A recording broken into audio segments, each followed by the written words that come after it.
मनुष्य सुख से तो स्वाभाविक प्रेम करता है,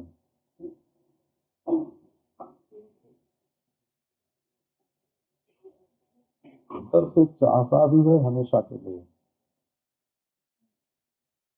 लेकिन वो अनित्य वस्तुओं से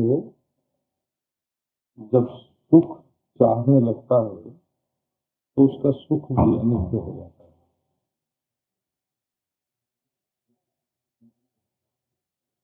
तो सुख चाहे कि नित्य रहे, हम ये तो चाहें कि सुख नित्य रहे, और अनित्य वस्तुओं से उसको प्राप्त करने की कोशिश करें तो वो हमेशा नहीं रहेगा। तो हम सुख चाहते हैं, ये तो बहुत जल्दी समझ में आ जाता है, बल्कि समझ में आया ही हुआ है कि हम सुख चाहते हैं, परंतु हमें नित्य सुख चाहिए, ये विवेक बहुत देर से आता है। तो इसके लिए पहले नित्य और अनित्य का विवेक होना जरूरी है। विवेक माने पृथक्करण, अलगाव। नित्य को अलग समझो, अनित्य को अलग समझो।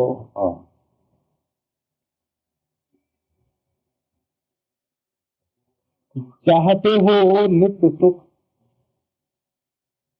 और उसको एक अनित्य संबंध से चाहते हो। पहली बात ये समझो कि जिसके साथ हम मिलते हैं वो तो आज मिले और कल बिछुड़ जाएंगे, हम बिछुड़ेंगे या वो बिछुड़ेगा। दुनिया में संबंध माने रिश्ते नाते जितने होते हैं वो सब के सब अनित्य ही होते हैं, क्योंकि वो एक दिन पैदा होते हैं और एक दिन मिट जाते हैं। तो आत्मा है नित्य और संसार की वस्तुएं हैं अनित्य, अपना देह भी अनित्य है। तो नित्य का जो अनित्य के साथ संबंध है वो नित्य नहीं हो सकता, अनित्य ही हो सकता है, क्योंकि हम तो बने रहेंगे और हमारे जीवन में आने वाले जो हैं वो बदलते रहेंगे और ये देह भी बदलता रहेगा। तो यदि हम नित्य आत्मा के लिए अनित्य वस्तु के संबंध से सुख चाहेंगे तो अनित्य वस्तु ही नहीं रहेगी, उसके साथ संबंध कहाँ रहेगा? संबंध नहीं रहेगा तो दुख हो गई, क्योंकि तुमने अपना सुख उसमें रख दिया। एक सज्जन है और बेचारे गरीब हैं, उनके पास 600 रुपए कहीं से आ गए, बड़ी चीज थी वो, उनके लिए 600 रुपए बहुत बड़ी चीज। यहाँ तो बंबई में तो स्त्रियां बाजार करने जाती हैं तो 6000 का कपड़ा खरीद के ले आते हैं, तो उनके लिए 600 रुपए बहुत बड़ी चीज। तो उन्होंने कहा कि ये रखा रहेगा घर में तो काम आएगा। नोट थे एक लोहे के, ये जो डब्बे आते हैं ना मामूली, हाँ ऐसे डब्बे में, लोहे के डब्बे में उन्होंने रखा और रख के धरती में गाड़ दिया। और धरती तो भीगी थी, 2-3 महीने 4 महीने जो धरती में रहे, फिर उन्होंने डब्बे को खोल के निकाला तो उसमें से तो पानी पानी निकला, नोट तो निकले ही नहीं, तो गल गया। हाँ, 600 रुपए के नोट बेचारों को गल गए। ये सच्ची बात है, बता, ये कल्पना करके नहीं बताता हूँ। तो अब वो जो है ना नोट हैं, वो हमेशा कैसे रह सकते हैं? ऐसे देखो, भोजन बनाते हैं दिन में, कहते हैं कि रात को खाएंगे, तो वो थोड़ा बासी हो जाता है और दूसरे दिन तक तो वो खाने योग्य नहीं रहता है।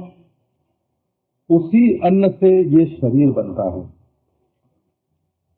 तो जो अन्न ही सुबह का बना शाम को बिगड़ जाता है, या शाम को बना सुबह को बिगड़ जाता है,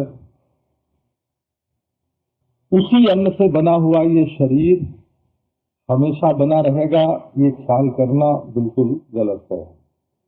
और जब हम लोग यहाँ से जाते हैं तो हमारे साथ लोग कोई सब्जी बना के रख देते हैं,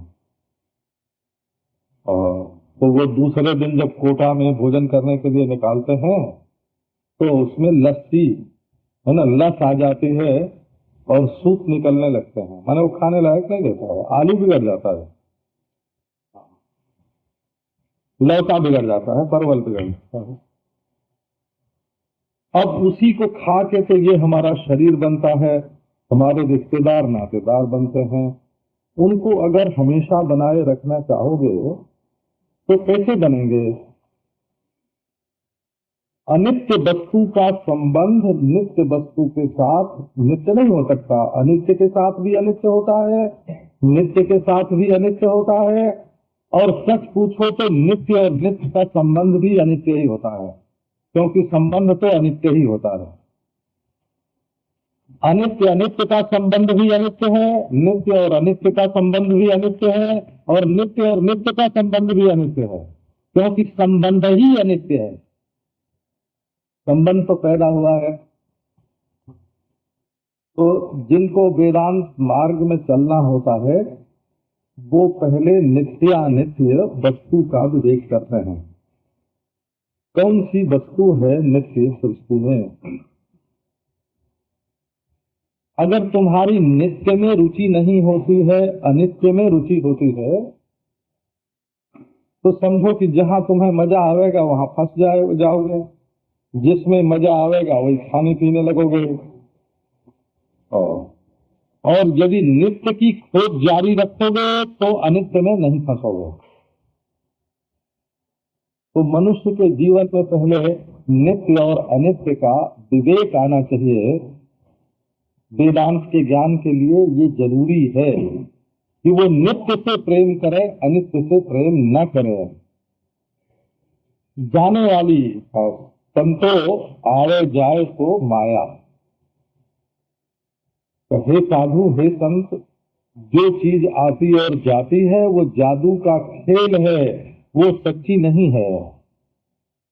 साधो आवे जाए तो माया। बचपन में हमको भर्तृहरि का श्लोक याद था, तो हम जोर जोर से बोलते थे,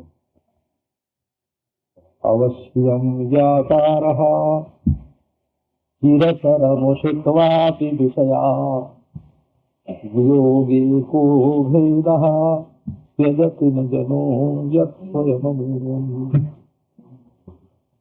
प्रजन्तः स्वातन्त्र्यात् अतुल परितापाय मनसः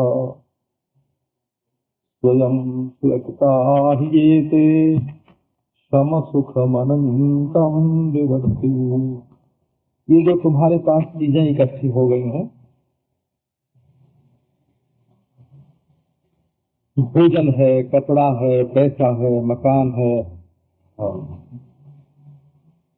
प्रसाधन की सामग्री है, ये एक न एक दिन जरूर चली जाएंगी। चाहे 10 दिन ज्यादा रहें, 10 दिन कम रहें, लेकिन ये छूटेंगी जरूर। तो जब छूटेंगी जरूर तो मनुष्य इनको छोड़ क्यों नहीं देगा?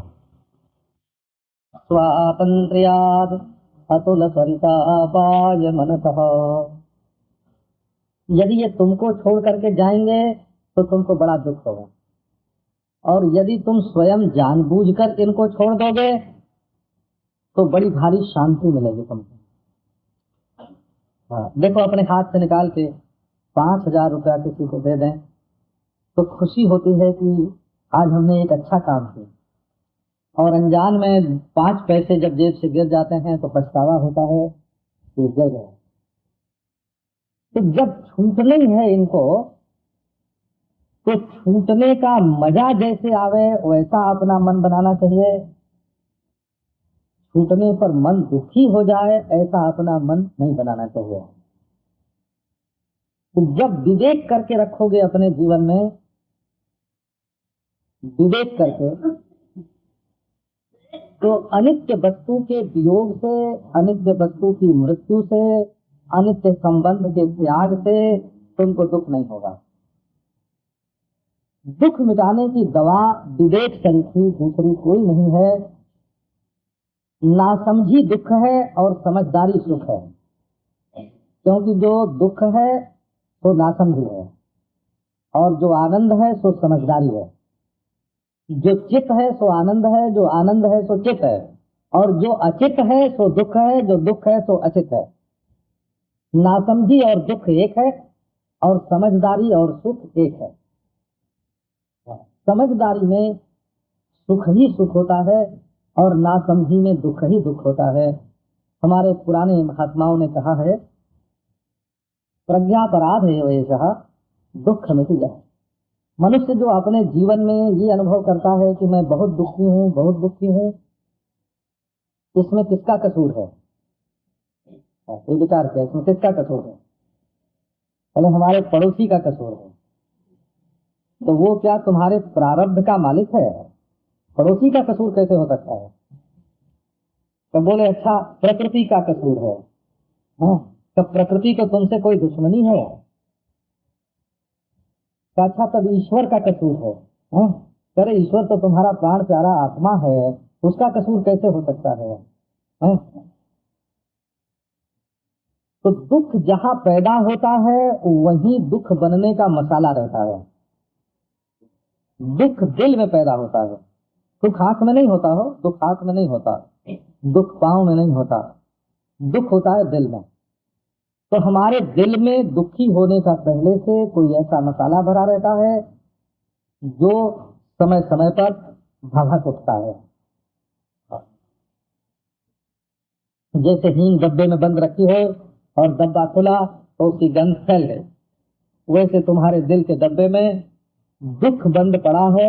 जरा डब्बा खुलने का मौका मिला और उस नस नस में, रग रग में वो फैल गया।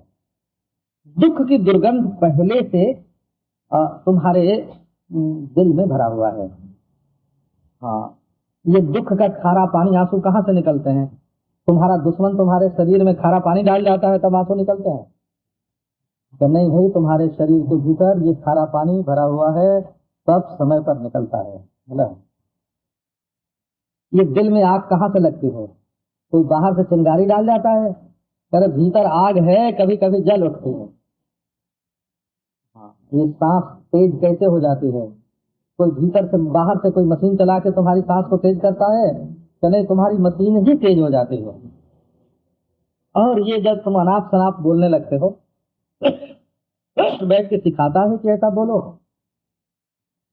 या बाहर से भीतर कुछ जाता है, सब भीतर का ही मसाला निकलता है। हाँ, जैसा जैसा खाते हैं वैसी कै करते हैं। खाए हुए की कैद होती है, कै होती है। बमन होता है ना, बमन खाए हुए का होता है। हाँ। तो जो कुछ हमारे शरीर में से निकलता है वो हमारे दिल में भरा हुआ है। तो ये जो दुख निकलता है हमारे जीवन में, जो दुख आता है वो भरा हुआ है। तो भला दुख कोई भर के रखेगा कि नहीं? दुख नासमझी में से निकलता है।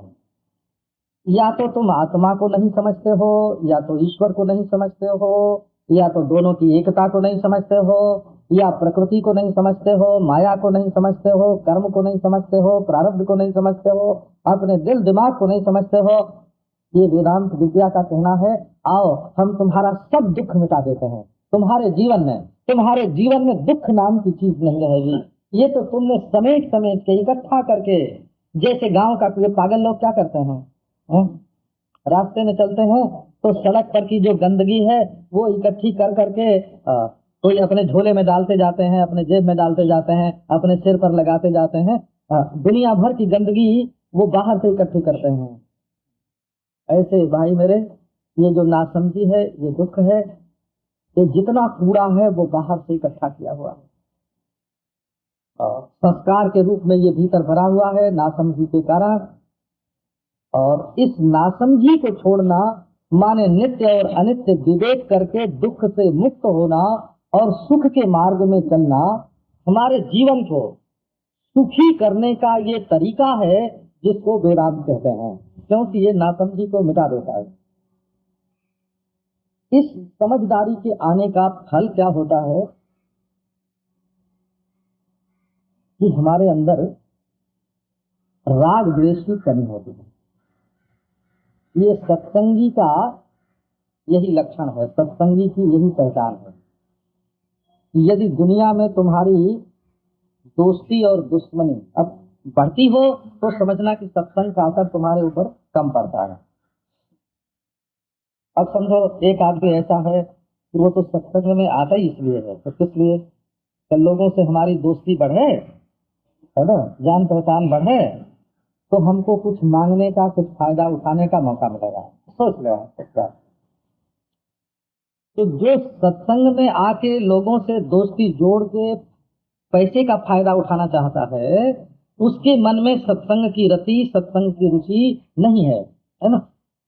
एक एक ब्राह्मण है, हाँ, एक वैद्य है ना। एक वैद्य को हम जानते हैं। हाँ, हम वृंदावन में तो हम लोगों से बहुत लोग मिलते रहते हैं। एक डॉक्टर है तो उसकी डॉक्टरी नहीं चलती है। हाँ, वो सत्संग में आया तो ये सोच के आया कि लोगों से जान पहचान हो जाएगी तो हमारी डॉक्टरी चल निकलेगी। तो ठीक है, सत्संग तो कल्पवृक्ष है ना। वो पाठशाला वाले के चंदा भी दिलवाएगा, वो वैद्य को रोगी भी मिलावेगा, वो पैसा चाहने वालों को पैसा भी देगा। सत्संग तो कल्पवृक्ष है, सत्संग में कोई दोष नहीं है, सत्संग तो करना ही चाहिए। लेकिन उसकी उन्नति कहो कि तत्काल ईश्वर के मार्ग में हो जाए, तो ईश्वर के मार्ग में उसकी उन्नति नहीं होगी। पहले उसको दुनिया की चीज मिलेगी है, और बाद में अगर कहीं उसकी श्रद्धा हो गई कि देखो भाई सत्संग ने तो हमारे दुनिया की चीज दे दी, तो जो दुनिया के परे है वो चीज भी दे सकता है। तो वैराग्य जो है विवेक का फल है, राग द्वेष के चक्कर में न पड़ना। अब तो महाराज एक सज्जन थे, वो पहले साधुओं का बहुत विरोध करते थे, नाम हम नहीं बताते हैं। तो साधु लोग तो वो तो राधा कृष्ण हो गए, वो तो गौरी शंकर हो गए, वो तो अपने को पुजवाने लग गए। तो ये सत्संग में जाके इस बात की सावधानी रखना कि कहीं राग न होने पावे, कभी द्वेष, कहीं द्वेष न होने पावे। राग तुम्हारे दिल में एक ऐसा रंग चढ़ा देगा कि सत्य समझ में नहीं आवेगा, और द्वेष तुम्हारे दिल में एक ऐसा रंग चढ़ा देगा कि आग जलती रहेगी, जो सुनोगे वो समझ में नहीं आवेगा। तो राग द्वेष को पहले बाहर रख देना और उसके बाद वेदांत श्रवण करना। तो विवेक और वैराग्य, वैराग्य की 6 पहचान है। अब देखो वो बात बताता हूं। मन में काम, क्रोध, लोभ का वेग कम हो जाना, ये वैराग्य की पहचान है। एक बात, और इंद्रियों में तेजी नहीं रहना विषय भोग के लिए, ये दूसरी पहचान है। और कोई दुख आवे तो उसको सह लेना, ये तीसरी पहचान है। और फालतू के काम धंधे बढ़ा करके उसमें अपने मन को विक्षिप्त कर देना, है ना, ये वैराग्य की पहचान नहीं है। जितना जरूरी हो उतना ही काम करना, फालतू जो विस्तार है उससे बचना। और अपने में कोई अभिमान ना आने पाए। अपनी विद्या का, बुद्धि का, धन का, सुंदरता का, जवानी का, है, कुल का, जाति का, ये सब अभिमान ना आने पावे। अपने से बुद्धिमान के प्रति झुक जाओ, श्रद्धा करो। जो तुमको अच्छी सलाह दे सकता है उसकी सलाह मानो। ये हम बड़े ऊंचे अधिकारी हैं, बड़े ऊंचे समझदार हैं, बड़े ऊंचे विद्वान हैं। इस अभिमान के कारण मनुष्य अनेक अच्छाइयों से वंचित रह जाता है, ठगा जाता है। और छठी बात यह है कि अपने मन को एकाग्र, अपने विषय में एकाग्र करो। भटकने से अपने मन को बचाना और अपने लक्ष्य की ओर मन को ले चलना, ये वैराग्य, ये वैराग्य के 6 चिन्ह हैं। बोला, जिसके जीवन में वैराग्य आता है उसके जीवन में ये 6 चिन्ह प्रकट होते हैं। और एक बात और है, जब मनुष्य देखता है कि ये शरीर तो बुढ़ा हुए बिना मानता नहीं है, बाल पके बिना मानते नहीं है, रोज रोज मौत के घर से खबर आ रही है, कान कमजोर हो रहे हैं, आंख कमजोर हो रही है, पांव में दर्द होते हैं, कमर दुखती है। एक बात देखो, है ना, खांसी आती है ना, फेफड़े खराब होते हैं, सांस बढ़ती है, लीवर खराब होता है। रोज रोज खबर आती है कि देखो अब ये मशीन जो है ये तुम्हारी नई नहीं है, इसके कल पुर्जे पुराने होने लगे हैं, बिगड़ने लगे हैं, चलने की जो घड़ी है वो पास आ रही है। और मन की ऐसी हालत है कि शरीर तो होता है बुढ़ा और तृष्णा होती है तरुण। तृष्णैका तरुणायते जीर्जन्ति जीर्जतः केशाः दंता जीर्जन्ति जीर्जतः। आदमी बुढ़ा होता है तो उसके बाल काले से सफेद होने लगते हैं, बुढ़े हो जाते हैं, बाल बुढ़े होते हैं, और दांत भी बुढ़े हो जाते हैं, मर जाते हैं। लेकिन एक तृष्णा नाम की चीज ऐसी है, तृष्णा, लालच, विषय भोग की प्यास, कि वो तरुणी होती जाती है, उसको और भोग चाहिए, उसको और भोग चाहिए, तो वो तरुणी होती जाती है। तो कुछ ऐसा उपाय किया जाए कि ये तृष्णा सहित जो मनी राम हैं इन्हीं को कहीं पटक दिया जाए। इनको ईश्वर में पटक दो, उनके चरणों में डाल दो, इसको माया में पटक दो, ये झूठा खेल है। इसको प्रकृति में पटक दो कि मैं इससे असंग हूं, इसको कर्मों के प्रवाह में डाल दो, और स्वयं इस अंतःकरण के संबंध और सत्ता से ही बच निकलो। अंतःकरण को सच्चा समझना, अंतःकरण को मेरा समझना और अंतःकरण को मैं समझना, ये पूरा संसार है। तो अंतःकरण को मैं न समझना, अंतःकरण को मेरा न समझना और अंतःकरण को सच्चा न समझना, और अपने आत्मदेव को अखंड परमात्मा से एक जान करके इससे मुक्त हो जाना। नारायण। तो ये बात जीवन में आती है। पहला नंबर कि नित्य और अनित्य का विवेक करके हम नित्य को चाहें, अनित्य को न चाहें, ये बात पहले आपको बताई। और जब अनित्य का त्याग होता है, अनित्य से वैराग्य होता है। तो अनित्य से वैराग्य होने में 6 बातें हमारे जीवन में आते हैं, और अंत में मन को भी छोड़ने की इच्छा होती है। और जब मन को छोड़ने की इच्छा होती है तब अपने असंग आत्मस्वरूप का ज्ञान होता है। तो वेदांत के मार्ग में चलने के लिए क्रम क्रम से जब चढ़ते हैं तो पहली सीढ़ी है श्रवण। वेदांत का श्रवण करो। एक बात आपको बता दें, ये श्रवण शब्द जो है वो लोगों को बड़े भ्रम में डालता है। वेदांत में श्रवण का अर्थ ये नहीं है कि मैं मुंह से बोलूं और आप कान से सुनो, इसको श्रवण नहीं बोलते हैं वेदांत। मैं मुंह से बोलूं और आप कान से सुनो, तो कान से सुनने का नाम वेदांत में श्रवण नहीं। अच्छा, या मैं तो विचार करूं, मैं तो मनन करूं और उसका हल आप अपने लिए मान लो, ये भी वेदांत का विचार नहीं। सारी उपनिषदों का तात्पर्य आत्मा और ब्रह्म की एकता में है। ये बात उपक्रम, उपसंहार,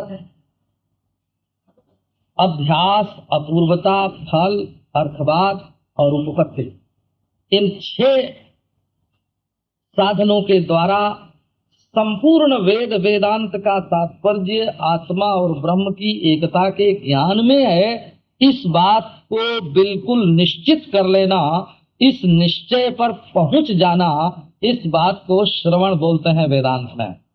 फिर भी कोई संशय रह जाए, न रहे तब तो इतने से ही कृतार्थ हो जाएगा। संशय रहे तो मनन करना चाहिए। और विपर्जय के भाव जो हैं, माने अज्ञान, संशय और विपर्जय। विपर्जय माने इसके बाद भी यदि शरीर में अहम भाव का उदय होता हो तो निधिध्यासन करके उसको दूर करना चाहिए। यदि संशय विपर्जय होए तो मनन निधिध्यासन करे, और संशय विपर्जय न हो, केवल तात्पर्य निश्चय से ही यदि आत्मा की ब्रह्मता का बोध हो जाए तो वहां फिर मनन और निधिध्यासन की भी जरूरत नहीं रहती है, केवल श्रवण से ही काम बन जाता है। अब नारायण, जब आपको ब्रह्म ज्ञान को प्राप्त करना है तब श्रवण पहली सीढ़ी, मनन दूसरी सीढ़ी और निधिध्यासन तीसरी सीढ़ी। लेकिन जब आत्मा और ब्रह्म की एकता का ज्ञान हो जाता है तो निधिध्यासन पहली, मनन दूसरी और श्रवण तीसरी हो जाता है। इसका वर्णन है वेदांत के ग्रंथों में। हम लोग तो वेदांत के प्रौढ़ ग्रंथों का अध्ययन करते हैं, भला जो सामान्य लोगों की समझ में नहीं आता है, नहीं पढ़ते हैं, उन ग्रंथों में वेदांत का कैसा निरूपण है और बड़े बड़े महापुरुषों ने वेदांत का कैसा अनुभव किया है। जैसे छत पर चढ़ना हो तो पहली सीढ़ी, दूसरी सीढ़ी और तीसरी सीढ़ी, लेकिन जब चढ़ गए और उतरना हुआ तो जो पहले तीसरी थी वो पहली हो गई, दूसरी जहां की तहां दूसरी बनी रही, और जो पहली थी वो तीसरी हो गई। तो श्रुति की प्रधानता होती है जिज्ञासु के लिए, वो श्रुति के द्वारा चढ़ता है। यदि उसका विश्वास, वेद वेदांत का विश्वास यदि छोड़ दोगे तो आगे जो तुम्हारी गति है वो बंद हो जाएगी, तुम जहां हो वहीं रह जाओगे। और जब तुम्हें अनुभव हो जाए कि आत्मा अद्वितीय है, अद्वितीय माने आत्मा के सिवाय दूसरी कोई वस्तु नहीं है, इसमें कोई व्यवहार छूटता नहीं है, बोला ज्ञानी। अच्छा, कहो कि ज्ञानी के सब व्यवहार छूट जाते हैं, तो मरने का व्यवहार छूट जाता है कि नहीं? आखिर ज्ञानी का शरीर मरता तो है ना। भिक्षा का व्यवहार छूट जाता है क्या? आखिर खाता तो है ना, आखिर पानी तो पीता है ना। ज्ञानी भी तो पांव से ही चलता है, आंख से देखता है, हाथ से ही करता है, मुंह से ही बोलता है, और जिज्ञासुओं के प्रश्न का वो उत्तर देता है कि नहीं। तो वो अपने निधिध्यासन की प्रधानता से सारे व्यवहार करता है, और श्रुत वेदांत जो है वो मनन की प्रधानता से सारा व्यवहार करता है, और जो जिज्ञासु है वो श्रवण की प्रधानता से सारा व्यवहार करता है। तो मैं ये बहुत शुरू की बात आप लोगों के इसको इसलिए सुनाता हूं कि कई लोग तो पुराने वेदांती होते हैं, है ना, तो उनमें भी कई तो सच्चे होते हैं और कई ठठेरे की बिल्ली होते हैं। तो जो सच्चे होते हैं उनको तो द्वैत का भ्रम मिट ही जाता है, और जो सच्चे नहीं होते हैं वो ठठेरे की बिल्ली आप समझते हो कि न समझते हो। ये जो बर्तन बनाने वाले लोग कसेरे होते हैं, ठठेरे होते हैं, तो उनके घर में हर समय हथौड़ा चलता रहता है, ठाक ठाक ठाक कुछ न कुछ होती रहती है। तो अगर आपके घर में बिल्ली आवे दूध पीने के लिए और ठक ठक होती हो तो डर के भाग जाएगी, लेकिन वो जब ठठेरे या कसेरे के घर में जाती है तो वहां तो जब जाती है, जब ठक ठक खट खट कुछ न कुछ होती रहती है तो समझ जाती है कि यहाँ कोई डर की बात नहीं है, ठक ठक होती रहती है और दूध पीती रहती है। तो ये जो ठठेरे की बिल्ली कहने का अभिप्राय क्या है कि वो महाराज वेदांत सुनते रहते हैं और माया जो है वो चरती रहती है। माया जो है उनको ठगती भी रहती है और वो ठग ठग करते भी रहते हैं। तो जो लोग सच्चे वेदांती हैं उनको तो वेदांत के श्रवण से बड़ा भारी लाभ हुआ है, और जो ठग ठग वाले हैं उनके बारे में हम आशा कर सकते हैं कि वेदांत कभी न कभी अपना जादू, अपना असर उनके जीवन में दिखावेगा। लेकिन जो शुरू शुरू में आते हैं उनको यदि शुरू शुरू की बातें न मालूम हो, उनको सारी की सारी बातें बाद की ही मालूम हो, यदि वो जो योग्यता चाहिए उसको प्राप्त न करें, जो बुद्धि चाहिए उसको प्राप्त न करें, जो सदाचार, सद्भाव और सद्गुण चाहिए उसको प्राप्त न करें, तो वो जो सुनी हुई चीज है वो जीवन में प्रवेश नहीं करती है। इसके लिए वेदांत का विचार करने के लिए ये आवश्यक है कि हम नित्य से नित्य में रुचि बढ़ावें अपनी, और अनित्य में जो रुचि है उसका परित्याग करें। आप देखो कि आपके सामने खीर भी रखी है और रोटी भी खाने को रखी है, तो एक जिह्वा का प्रेमी, जीभ का प्रेमी है तो वो खीर की मिठास को ज्यादा पसंद करेगा, लेकिन एक पेट को ठीक रखना जो चाहता है वो खीर को पसंद न करके रोटी को ज्यादा पसंद करेगा। तो आप खीर मिलने से खुश होते हैं कि रोटी मिलने से खुश होते हैं? जो खीर मिलने से खुश होता है उसका स्वाद भोग में है, उसका रस प्रवृत्ति में है, और जो सिर्फ रोटी से ही संतुष्ट हो जाता है उसका रस निवृत्ति में है, उसका स्वाद निवृत्ति में है। जीवन निर्वाह को दृष्टि में रख करके आगे बढ़ना चाहिए, संसार में सुख और स्वाद लेने की दृष्टि से आगे नहीं बढ़ना चाहिए। अब आज एक और प्रसंग है। हम तो ये चाहते थे कि हरकिशन दास वहाँ का गए थे लोनावाला,